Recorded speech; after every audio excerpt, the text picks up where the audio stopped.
Muktagacha press ক্লাবের সদস্য এবং ঢাকা ট্রিবিউন পত্রিকা ময়মনসিংহ জেলা প্রতিনিধি বরণীয় সাংবাদিক খালিদ খুররুম পারভেজ ইন্তেকাল করেছেন।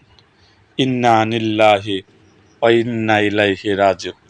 দিবাগত রাত 2টা 30 মিনিটে ময়মনসিংহ মেডিকেল কলেজ হাসপাতালে চিকিৎসাধীন অবস্থায় তিনি শেষ নিঃশ্বাস ত্যাগ করেন।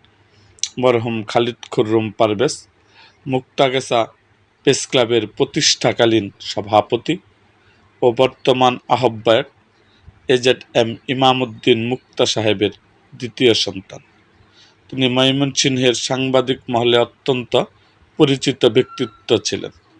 তার মৃত্যুতে মুক্তাগাছা প্রেস ক্লাব পরিবার গভীর শোক প্রকাশ করেছেন এবং শোক সন্তপ্ত পরিবারের প্রতি সমবেদনা জানিয়েছেন। মরহুমের জানাজার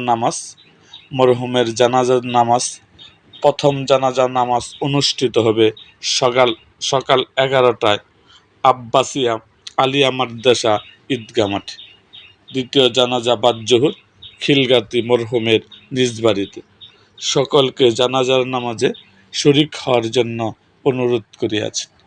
এরকম আরও ভিডিও পেতে এবং রাজনৈতিক অঙ্গনের নানা ঘটনা ও ইতিহাস জানতে আমাদের মুক্তাগাছার ইতিহাস মিডিয়া ইউটিউব চ্যানেলটিকে সাবস্ক্রাইব করুন এবং পাশে থাকা বেল আইকনটি বাজিয়ে দিন।